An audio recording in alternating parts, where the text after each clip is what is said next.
first things I didn't get to mention in my opening statement is we will continue to create more affordable housing and find ways to make Morristown more affordable, especially for senior population.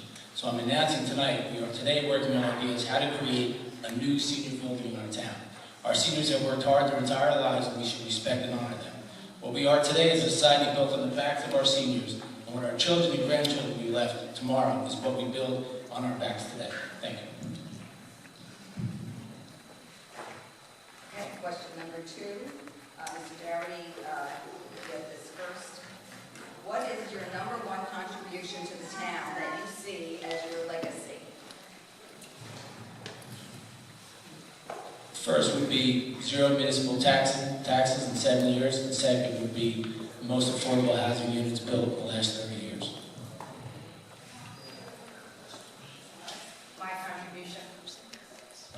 My contribution is that I've never left my town. Only the time I did was when I went away to college. So I've lived here for over 30 years, and I've participated in every different type of organization possible in Morristown. From forming different organizations such as a 4-H group for 10 years. On Fridays, we took the kids camping, babysat, cultural arts programs. I work for the Urban League. I teach just right down the street at Alfred Vale School, 26 years. I'm still here. I haven't left. I think it's important to know that we celebrate 29 years here in Morristown, and that I also believe in commitment to our community. 10 years on the zoning board, 10 years coaching Little League, volunteering for mental health at the Center for Addictive Illnesses for many years. So we all put in time, and I think that's how you become someone who grows in this community and becomes effective when it comes time to make change. Thank you. Question number 3. As a town resident, my perception is that the administration is more caught up in the idea of Morristown as a destination and is approving projects without regard to parking, traffic, and its small town appeal, quality of life for residents. How do you respond to that?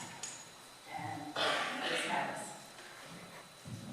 The change or administration, repeat the beginning part, administration. The administration is more caught up in the idea of Morristown as a destination and is approving projects without regard to the parking situation, traffic, and the small town appeal and quality of life for residents. I understand that, thank you. I can agree with that statement. I know that we have our planning board, we have different commissions who oversee the progress of our town, but a lot of it comes from administration. And I think we need to have a plan. When someone knocks on our door and comes into the mayor's office, we need to have a plan first. Before they actually implement something or ask us to implement something, we need to have that dialogue with the community saying, what do we want to see next? What's going to happen next? Because Morristown is growing so rapidly that we're bursting out of the seams, and we're really not looking at the residents who are here. There's more renters than homeowners. Mr. Downey. Well, if you've been around Morristown for a while, you know it's always been a large or semi-large rental community. We've had a lot of apartment buildings. We've had Franklin's been a load of apartments, Old Forge. We have apartments on Speedwell. But I think when you call it a destination, yes, we are the county seat of Morris. We have a very large business district, over 1,200 businesses. We are a center for the county. Now, one of the things really quick I can bring is this little chart that I bought, which is very interesting. It'll take 2 seconds to do. And it talks about from 1983 to 2016, Community Theater to the Impact, Speedwell Avenue to the Hole, the Higher Regency, the Green, an embarrassment of a showplace, 110 South Street, vacant to vibrant, Epstein's and Bamberger's to 40 Park on Century 21, Central Business District, dying to thriving, MPD, behind the times to cutting edge. That's the Morristown Police Department, in case anybody didn't know what MPD was. So I think in one sense, we have that luxury of being a county seat, and that makes us a destination. Thank you. Thank you. Next question. If elected, how do you plan on ensuring pedestrian safety in the town? And, yes, just about. Okay. Very great question. ARUP, ARUP. It's an international firm that does traffic, road engineering, pedestrian movement. Morristown has taken on, the first time ever townwide, every intersection, every light sequence, every car GIS report. And I can tell you right now that over 33 to 37% of our traffic starts at one place and goes right through Morristown and doesn't stop. That's over 35%. So a lot of that traffic is cut through because of the location. But Arup is an international famed firm. It's done a lot of work in New York City. And not only will they give us the road ideas, but they will really tell us where our traffic's coming from, where it's going. And the best part of it is setting up a capital plan to re-engineer our roads to make our traffic better. I know that every light sequence in this town is off. Those who travel this town understand the light sequences. When a new computer system is put in, that'll be a 10% increase, just off the top. Thank you. Ms. Harris, pedestrian safety, pedestrian safety. I can't say that I can have that much information. So, I'm sorry. I don't think I can answer that question in such detail as the mayor can, because he has that experience and that information.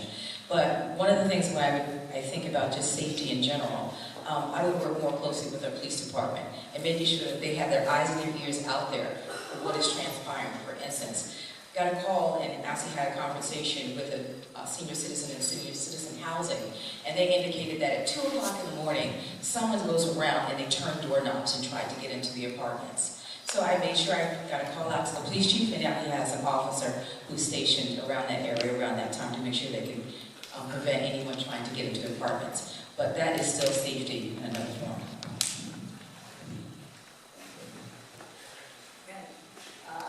There are 2 questions around the same topic, so I'm going to read both of them.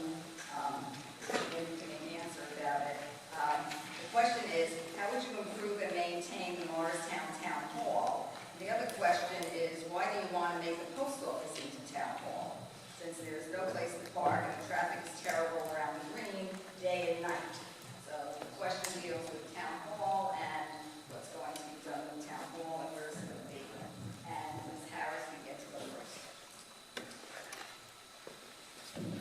If we work with administration and we have our business administrator along with our engineers review the maintenance of the building on an annual basis, I think we can maintain it in a time frame that is where they do not have leakage and we don't have blown out furnaces, things like that. So it's a maintenance plan. But when we're talking about the other issue, which is the post office, which I saw in the paper today, great historical site, but I would not invest in that right now because I think we need a community center with teens hanging out there. This way we keep the opioid situation down, the kids running around robbing places or anything else, but we keep the activity going and have a partnership with the school district to make sure we're running the facility correctly. Mr. Dougherty? Our town hall is used about 10 to 15% of that whole building is in use for the government. Now, no one has, in my administration, said we're moving town hall to the post office. What I said publicly was, this is an historic post office. What Morristown did for many years was he did not secure historic spots and sites for many, many, many years. This is an opportunity for the town. We're in good financial shape to purchase that property and preserve it.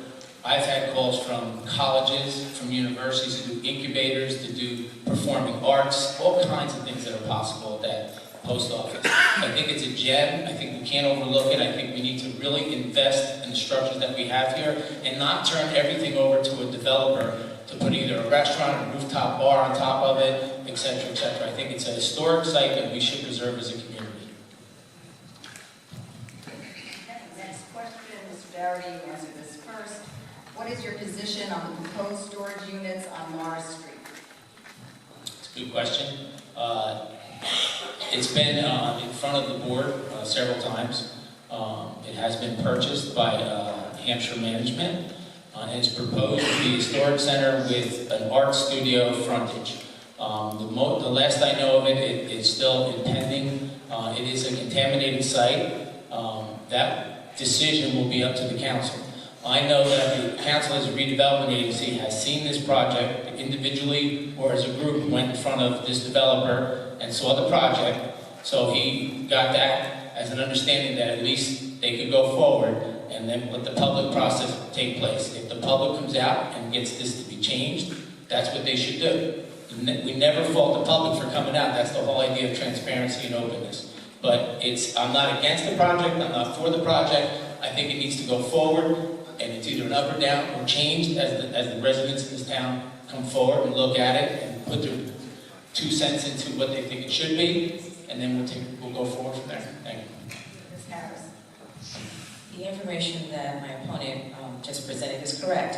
I did sit down on a meeting with the planner regarding the issues concerning that project. But two, we actually had a town meeting where residents in that community came out and spoke against it more than in favor. So what I would be doing is basically listening to the residents. It's their decision, it's their neighborhood, it's their community. Okay, next question. Ms. Harris, you get to answer this first. How do you plan on protecting the little cherished open space in Morristown? I've worked on different projects regarding open space, and I know that we have it in our master plan. So I'll reinforce what we have and preserve what we have and not make any changes. Mr. Doherty? So another great question from the public. It's something I'm very proud of. We've preserved a few open spaces here in Morristown. Clayton Park, which is up on Hillcrest, has been preserved as open space. We have the open lot next to Grand Cafe that used to be a building that they wanted to turn into a surface parking lot. We now have open grass space there. And we also are preserving an acre park that's going to be between Madero 44 and Madero 55. So in a town that's 2.9 square miles, to preserve open space is a great thing, and we've done that. Thank you. Thank you. Next question. So many young families are unable to live in Morristown due to the lack of affordable housing. So many of our so many of our towns in New Jersey have complexes for affordable housing. Developers make money from building these. Are there any plans for this? Can you be specific as to why affordable complexes have not been built? And Mr. Doherty, you go first. In 2010, there was a proposal on Colon Center, which is now Bishop Nazareth Way, for a 100-plus unit of affordable. And then the hurricane came, and we had the height of water to the front of the tractor trailer, and that developer walked. Since then, we've been able to do 120 affordable units. But one of the things I really want to point out is, did anybody see the Daily Record on Sunday? Well, the headlines were, "Single mother helped me build a home for a family in Morristown. She received her and her 2 children, a single mother, one of the affordable units on MLK." But one thing I want to make the public aware of, we have, when HUD says your community is 2% affordable housing units, not apartments, home ownership, 2% of your housing stock, that's something to say. When HUD says you can count your home ownership affordable, home ownership in a percentage, that's really big. And we're very proud of that. Thank you. Ms. Harris? I agree. I agree with some of the statements. One of the things that we need to look at is to go back to Center and Cole. There is a plan for that area to build housing, and I know Mr. Martin is here, and we had the Corps of Engineers come years ago, and he has that plan. We should look at that and develop it together in a joint venture with some other nonprofit agencies along the private sector also. When it comes to housing options, better homes, there's a variety of different types that we can have. One of the things that the director from the Housing Authority mentioned, doing renovations of the federal housing buildings where they would actually gut them. It would take a 3-month process for a unit, and then residents can move back in there. But here's an option. They can actually get into a situation where they can actually own it. It's an owner-occupied. And that's another transition that we can have. Also, when it comes to affordable housing, if we have any other developers, let's change the law when it comes to the Mount Laurel decision of the residents first. Whoever lives here for 10 years has first privy to those units. And that's easy to do once we have a new governor. But there's different types of options. Okay, 30 seconds. Just want to make sure everybody's clear that that's a state requirement, that the town does not have the ability or the law to just pick a Morristown resident. That's a lottery system, and we can talk about the Martin Luther King to 10 units. I know a few Morristown people that are getting those units and some people outside of Morristown. That's the story that's in front of the Daily Record on Mother's Day. I wish everybody could read it. I was going to actually use it as an opening statement. It's a moving story on how people are getting affordable housing in Morristown. We all wish we could build more affordable housing, but it is very, very costly, and that's why we have a percentage of any development gets affordable housing. Thank you. Okay, next question. There is a master plan.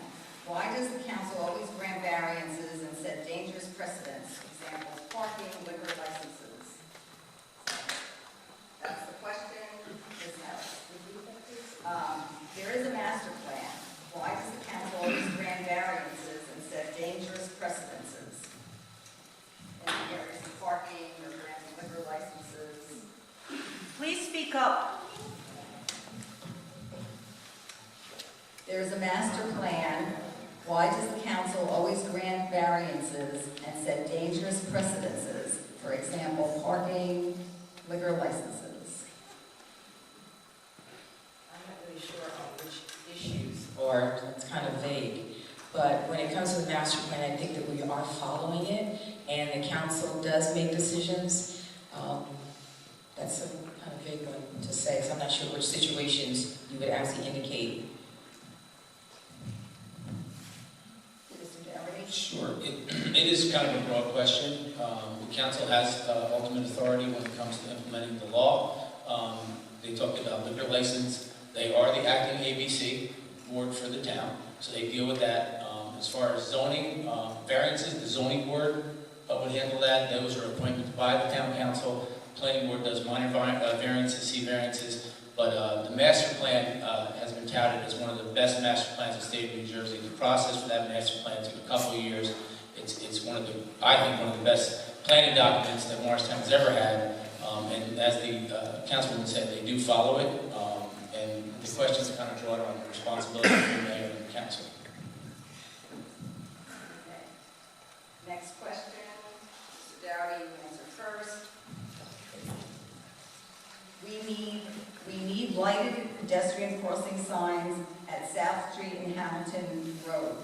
I guess, what are you going to do about that? Well, I don't know if you all know Tammy, but she'll get out there with her whistle and likes to blow the whistle at cars. I can't tell you, for the record, I have, and my administration has complained to nauseam to the police department about enforcement at our crosswalks and people walking in the middle of the street with kids, with older people just jaywalking all over town. I cannot dictate how the police operate. It's not my authority. However, we have been able to secure federal grants in safe streets, so we are running programs to make it more pedestrian friendly. You will see the signs on light posts, you'll see the intersections. We are taking data. More tickets are being issued. There are police on overtime targeting specifically intersections. That's one of them. Thank you. Ms. Harris? Did you say lighted signage? I said lighted pedestrian crossing signs at South Street and Hamilton Road. Okay, that is something I would investigate, because I would be curious about the brightness and the reflection on cars coming by. But I would agree with what the mayor's saying. Okay, next question. Can Pocahontas Lake be made more accessible? And Ms. Harris? Yes. I mean, I have some great ideas for that whole area. I know that Patriots Path is being worked on with the county. We've had organizations work with that whole area over the years since I've been on council. But I have this dream where we have boats, we have biking, and we have bodegas alongside the waterway. We have small business enterprise starting to build up there, where we can have a multicultural, different types of restaurants or businesses. So there's a lot of things that you can do and moving forward. But it's a dream, and it's something possible that can happen. Well, I've had the pleasure of canoeing Lake Pocahontas, and it seriously needs to be dredged. And if you look back at history, you do see some boating activity and different activity on Lake Pocahontas, but it really stems from the top of Speedwell and where the soot comes from, and silt on the top, and goes into Speedwell and overflows and all the way down. So it's a combination of working, I think there's a study out there by the Army Corps of Engineers. I think the price was $8 million or something like that just to dredge a speedwell. There's a lot of opportunities around our lakes. I think waterfront is one of the most crucial properties that we have in town. It's amazing that we have these two gems, Speedwell and Lake Pocahontas. The housing around Lake Pocahontas needs to be upkept, and there's really good opportunity, but I think passive recreation would be the way to go, because with all the DEP regulations, it would be very difficult to build certain things near waterways. It's just very strict these days, and on May 20th, there's a cleanup of the Speedwell and Lake Pocahontas. Thank you. Thank you. What, Mr. Dowry, you'll be answering this first. What actions have you taken to protect residential Morristown and preserve its historic character? Well, I think one of the key things in any development that is in our downtown that comes close to the residential is the architecture of the building. It's important to have good architecture and not overbuild. One of the things that was brought to my attention back in the old slave lumber yard was PwC, Pricewaterhouse, wanted to come and build their headquarters in downtown. They wanted to use that lot, but they wanted to do 9 stories. It's impossible. It's not going to happen. It's not Morristown. So when you see 5 stories and 6 stories, that seems to be more the central business district, not to the neighborhoods. It's important that we have good structure in our downtown, that our facades are good, that we stay consistent, that we consistently work with the master plan and not deviate from it. The new form-based coding will be coming up soon, which is going to be very, very good for Morristown, and we look forward to it. It's a work in progress, but I think you just have to be very diligent in what you do and make sure the boards are very educated on what the master plan calls for. Thank you. Again, I have to say ditto, but I know that sitting on council as the redevelopment agency, we've had projects come before us, and we also have input on what we'd like to see. And we do follow the master plan, we take advice from the residents, but we're trying to keep it a old, unique style. Okay, next question. How can you work better with the township? Do buildings.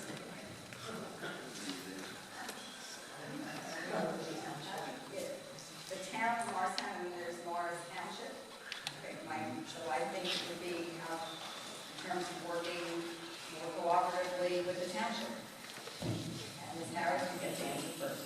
Okay, we do have some shared services already, but I would like to see us work with the recreation department and merge, because we already have one school district that's together, so why shouldn't our recreation departments work together once we build a multicultural recreational center? So for the record, we don't have any shared services with Morris Township. We did some time ago, but they canceled out on it.